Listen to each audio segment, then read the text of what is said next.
اللہ ہی اللہ کیا کرو، دکھ نہ کسی کو دیا کرو، جو دنیا کا مالک ہے نام اسی کا لیا کرو۔ السلام علیکم ورحمۃ اللہ وبرکاتہ۔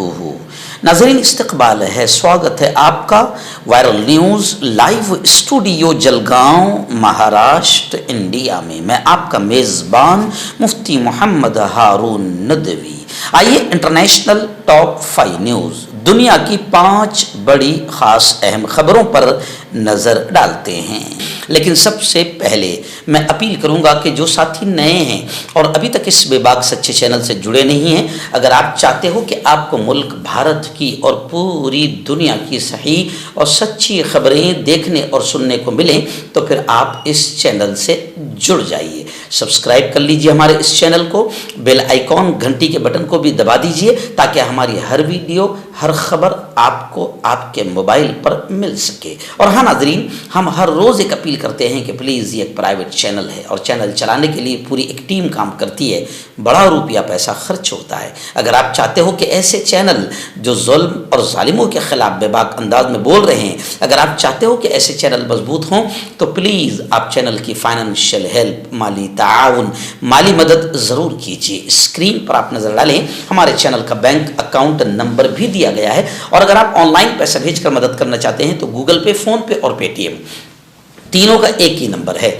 9637541786۔ اللہ نے جو بھی آپ کو طاقت دی ہے اس اعتبار سے ہر دن یا ہفتے یا مہینے میں ایک بار ہی صحیح 200، 500، 1000 جو بھی آپ چینل کی مدد کر سکتے ہیں مدد کیجئے، چینل کو مضبوط کیجئے، ہمارا ساتھ دیجئے۔ ناظرین پہلی بڑی خبر آ رہی ہے، جی ہاں، امریکہ میں آج الیکشن ہے۔ آپ جانتے ہیں کہ پریزیڈنٹ کا الیکشن امریکہ میں ہونے جا رہا ہے، جس میں امریکہ کے ایکس پریزیڈنٹ ڈونلڈ ٹرمپ اور کملا ہیرس، یہ دونوں میں مقابلہ ہے۔ اور آپ کو بتا دوں کہ ہیرس نے جنتا سے، عوام سے یہ وعدہ کیا ہے کہ اگر میں پریزیڈنٹ بنتی ہوں تو غزہ کی جنگ ختم کراؤں گی، اور ٹرمپ نے کہا ہے کہ میں اگر آ گیا تو سنہری دور کا وعدہ ہے۔ ایکچوئل میں آپ جانتے ہیں ٹرمپ جی جو ہمارے مودی جی کے بڑے گہرے دوست ہے، تو جیسے مودی جی جھوٹ بولنے میں بڑے ماہر ہے اور خواب، سنہرا دور دکھانے میں، اچھے دن کا وعدہ کرنے میں اور اچھے دن کا خواب دکھانے میں بڑے ماہر ہے، تو ٹرمپ جی نے بھی وہاں پر کیا کیا کہ سنہرے دور کا وعدہ کیا ہے کہ اگر میں آ گیا تو بھائی بہنوں جیسے 15 لاکھ آپ کے اکاؤنٹ میں آ جائیں گے، ہمارے یہاں آئے تو ویسے ہی کئی سنہرے دور کا وعدہ کیا ہے ڈونلڈ ٹرمپ نے۔ اور کملا ہیرس نے کہا ہے کہ اگر میں جیتتی ہوں تو غزہ کی جنگ ختم کراؤ گی، یعنی اس کا مطلب یہ ہے کہ غزہ کی جنگ کرانے میں اور ختم کرانے میں دونوں میں امریکہ کا ہاتھ ہے۔ ظاہر بات ہے کہ اسرائیل کا ناجائز باپ ہی امریکہ ہے، تو اب یہ کہتی ہے کہ اگر میں پریزیڈنٹ بن گئی تو غزہ کی جنگ ختم کراؤں گی، اس کا مطلب سب کچھ امریکہ کے ہاتھ میں ہے۔ تو خیر، امریکہ میں آج الیکشن ہے، دونوں صدارتی امیدواروں کی اختتامی جلسوں میں ووٹرز کو راغب کرنے کی ہر ممکن کوشش جاری تھی اور جاری رہی۔ اب دیکھتے ہیں کہ رزلٹ آتا ہے تو کیا آتا ہے۔ اور یہ بھی ایک خاص بات ہے کہ امریکہ کے الیکشن میں مسلم ووٹرز کو بادشاہ گر مانا گیا ہے، یعنی مسلم ووٹر ہی بادشاہ بنائیں گے، جس کو بھی بنائیں گے مسلم ووٹرز کا بڑا رول رہے گا۔ اور یہی وجہ ہے کہ انڈیا میں بھی مسلم جدھر بیٹھتے ہیں سرکار بھی اس کی بیٹھتی ہے۔ اے کاش کہ مسلمان اس بات کو سمجھ جائے۔ امریکہ میں آپ دیکھیں کہ کملا ہیرس وعدہ کیا کر رہی ہے کہ اگر میں جیت گئی تو غزہ کی جنگ ختم کراؤ گی، تو ظاہر بات ہے کہ یہ جملہ کس کو خوش کرنے کے لیے؟ اہل ایمان کو، مسلمانوں کو۔ اہل ایمان کا خون غزہ میں بہہ رہا ہے اور کملا ہیرس کہہ رہی کہ وہ میں بن کرا دوں گی جنگ، یعنی اس کا مطلب ہے کہ امریکی انتخابات میں مسلم ووٹرز کو بادشاہ گر مانا جا رہا ہے، یعنی مسلمان جدھر بیٹھیں گے وہی پریزیڈنٹ امریکہ کا بنے گا۔ بس یہی بات ہم انڈیا کے مسلمانوں کو سمجھا رہے ہیں کہ مسلمانوں تم بٹو مت، تم بکو مت، تم بہکو مت، تم کو بانٹنے کے لیے، تمہارے ووٹ کو تقسیم کرنے کے لیے کئی چھوٹی چھوٹی پارٹیاں آئے گی، جذباتی تقریریں کرے گی اور تم کو بہکائے گی. کوئی تم کو پیسوں سے خریدنا چاہے گا، کوئی تمہارے جذبات سے کھیل کر تمہیں بہکانا چاہے گا. بہکنا مت. اگر اپنے دیش کو بچانا ہے، اپنے آپ کو بچانا ہے اور ملک کا وکاس اور انتی اگر کرنا ہے تو بہکو مت. ظالم پارٹی کے خلاف متحد ہو جاؤ، نفرتیں پھیلانے والوں کے خلاف متحد ہو جاؤ، تم کو مروانے والوں کے خلاف متحد ہو جاؤ. پھر دیکھو امریکہ میں مسلمان صدر بنا رہا ہے، انڈیا میں بھی مسلمان جس کو چاہے گا سی ایم بنائے گا اور جس کو چاہے گا پی ایم بنائے گا، اگر مسلمان اپنی اہمیت کو سمجھ جائے. ناظرین، دوسری بڑی خبر ایران اور اسرائیل کو لے کر آ رہی ہے. جی ہاں، آپ جانتے ہیں کہ ایران اور اسرائیل میں بھی ٹھن گئی ہے. اللہ کرے کہ پوری ٹھن جائے تاکہ مسئلہ ہی ہمیشہ کے لیے ختم ہو جائے، کیونکہ اسرائیل اگر صفحہ ہستی سے مٹ جاتا ہے تو ظاہر بات ہے کہ تقریباً آتنکواد کے سارے مسئلے حل ہو جائیں گے. تو اب ایران نے یہ کہا ہے کہ اسرائیل کو جواب دینے کے لیے ہم اپنی تمام تر صلاحیتیں بروئے کار لائیں گے. یعنی یہ جملہ بتا رہا ہے کہ ایران یہ کہہ رہا ہے کہ ہمارے پاس ایٹم بنانے کی، ہتھیار بنانے کی، ہماری فوجی طاقت، جتنی طاقتیں ہیں ہم پوری طاقت جھونک دیں گے اسرائیل کو جواب دینے کے لیے. اللہ کرے کہ ایسا ہی ہو. ایران نے کہا ہے کہ وہ اسرائیل کو اس کے تہران حملوں کا فیصلہ کن اور مضبوط جواب دے گا. ایران کا یہ بیان ایک ایسے وقت میں آیا ہے جب ایرانی لیکس میں انکشاف کیا گیا ہے، منگل کو ایرانی لیکس میں انکشاف کیا گیا ہے کہ امریکی صدارتی انتخابات کے بعد تہران اسرائیلی فضائی حملے کا جواب دے گا. میں آپ کو بتا دوں کہ اس وقت اسرائیل اور ایران حالت جنگ میں ہیں. ایران کا کہنا ہے کہ وہ 26 اکتوبر کو اسرائیل کی طرف سے ایران کے خلاف جو میزائل اور جنگی طیاروں کے حملے ہوئے ہیں، ایران کہہ رہا ہے کہ ہم ان حملوں کا اسرائیل کو مضبوط انداز میں جواب دیں گے اور اپنی تمام تر جنگی صلاحیتوں کا استعمال کریں گے. ناظرین، بڑی خبر آ رہی ہے. جی ہاں، حزب اللہ. آپ جانتے ہیں کہ حزب اللہ بھی اب اسرائیل کے ساتھ مقابلے پر تلا ہوا ہے اور حزب اللہ بھی حملے کر رہا ہے اسرائیل پر. لیکن ابھی بڑی خبر آ رہی ہے کہ حزب اللہ نے غصب شدہ یہودی آبادیوں پر حملے شروع کر دیے ہیں اور ہلاکتوں کی بھی اطلاعات آ رہی ہے.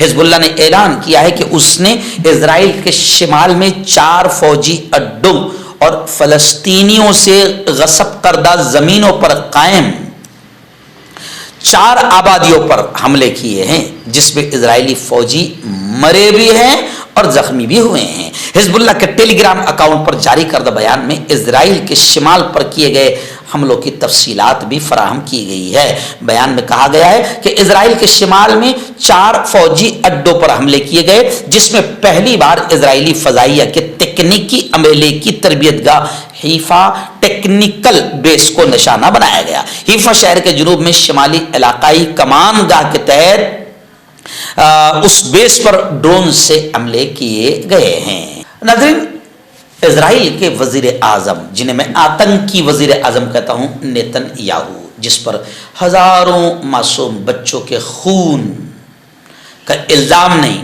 ثبوت ہے، جس کے خون، جس کا پورا بدن معصوموں کے خون میں ڈوبا ہوا ہے. نیتن یاہو اب خبر ہے کہ وہ لبنانی بارڈر کا دورہ کرنے والا ہے، بلکہ کر چکا. وزیر اعظم نیتن یاہو نے لبنانی بارڈر کا دورہ کیا اور آپ جانتے ہیں کہ لبنان میں بھی اسرائیلی آتنکوادیوں نے بمباری کی اور وہاں پر بھی بے قصور انسانوں پر اور بستیوں پر بم برسائے ہیں. اسرائیل کے آتنکواد کو افسوس یہ ہوتا ہے کہ پوری دنیا کے ہیومن رائٹس کی بات کرنے والے دیکھ رہے ہیں مگر نیتن یاہو کو سزا دینے کو تیار نہیں ہیں. خیر، ایک بڑی اچھی خبر نیتن یاہو کو لے کر یہ بھی آ رہی ہے کہ اسرائیل میں اب جو اپوزیشن پارٹیاں ہیں انہوں نے یہ اعلان کیا ہے کہ نیتن یاہو اسرائیل کی قیادت کا اہل نہیں، یعنی اسرائیل کے وزیر اعظم بننے کا اور اسرائیل کا قائد اور لیڈر بننے کی اہلیت اور قابلیت نیتن یاہو میں نہیں ہے. اسرائیلی وزیر اعظم کے دفتر سے خفیہ معلومات افشا ہونے کا معاملہ ابھی تک اسرائیلی حلقوں کو پریشان کر رہا ہے. ایکچوئل میں اسرائیل میں نیتن یاہو کے خلاف لگاتار احتجاج ہو رہے ہیں، آندولن ہو رہے ہیں اور اسرائیلی عوام بھی اب نیتن یاہو کو دیکھنا دیکھنا پسند نہیں کر رہی ہے، لیکن اسرائیلی وزیر اعظم نیتن یاہو بالکل ہٹلر اور تاناشاہ کی طرح کام کر رہا ہے اور اپنے خلاف آواز اٹھنے والی آوازوں کو دبانے کا کام کرتا ہے۔ ناظرین، ایک بڑی خبر سعودی عرب سے آ رہی ہے۔ جی ہاں، سعودی عرب میں 4,500 سال قدیم گاؤں دریافت ہوا ہے۔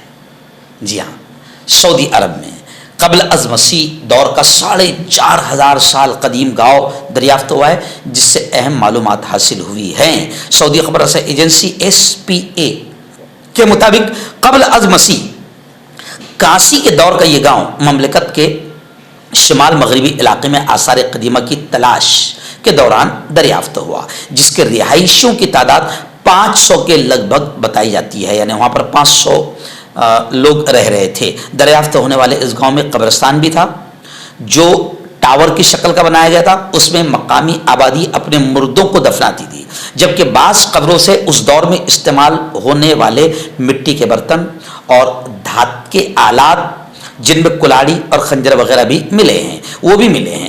رائل کمیش الاعلیٰ گورنریٹ نے فرانسیسی ایجنسی برائے سائنسی تحقیق کے تعاون سے دریافت ہونے والے گاؤں کا مطالعہ کرنے کے بعد یہ رپورٹ پیش کی ہے۔ اس حوالے سے الاعلیٰ رائل کمیشن نے ریاض میں پریس کانفرنس کے دوران بتایا کہ اس گاؤں کو النطا کہا جاتا تھا۔ اس کی تاریخ کے بارے میں خیال ہے کہ 2000 سے 2400 سال قبل از مسیح یا اس سے بھی قدیم تھی۔ یعنی یہ پتہ چل رہا ہے، سعودی عرب کی یہ کہہ رہا ہے کہ 4,500 سال پرانا یہ گاؤں تھا جو آثار قدیمہ کی تلاش میں دریافت ہوا ہے۔ ہربل صحت لائے ہیں 100% دیسی جڑی بوٹیوں سے علاج، مردانہ طاقت، لیکوریا، شوگر، بنا انگریزی دوائی بنا پرہیز کے ختم ہو جاتی ہے۔ اس کے علاوہ جوڑوں کا درد، گھٹنوں کا درد، گردے کی پتھری، کھجلی، بواسیر، خونی مسے والی، وزن کم کرنا، وزن بڑھانا، ابھی کانٹیکٹ۔ تو میں حکیم جاوید، کیا آپ کو شوگر ہے یا آپ کے بدن میں درد رہتا ہے جیسے جوڑوں کا درد، نسوں کا درد، گٹھیا ہوا؟ اس کے علاوہ اگر آپ کو بواسیر ہے، خونی والی ہو یا مسے والی ہو، اور اگر آپ اپنی شادی شدہ زندگی کو لے کر خوش نہیں ہیں تو آپ ہمیں کانٹیکٹ کر سکتے ہیں۔ یہاں گارنٹی کے ساتھ جڑی بوٹی سے علاج کیا جاتا ہے۔ تھینک یو سو مچ۔ مردانہ طاقت حاصل کرے 72 گھنٹوں کے اندر، وہ بھی جڑی بوٹیوں دوارا۔ حکیم یعقوب خان سے کانٹیکٹ کریں جو کہ 75 سالوں سے حکمت کر رہے ہیں۔ اس کے علاوہ جوڑوں میں درد، گردوں میں پتھری، شوگر، کھجلی، لیکوریا کا گارنٹی سے علاج کیا جاتا ہے۔ ابھی کانٹیکٹ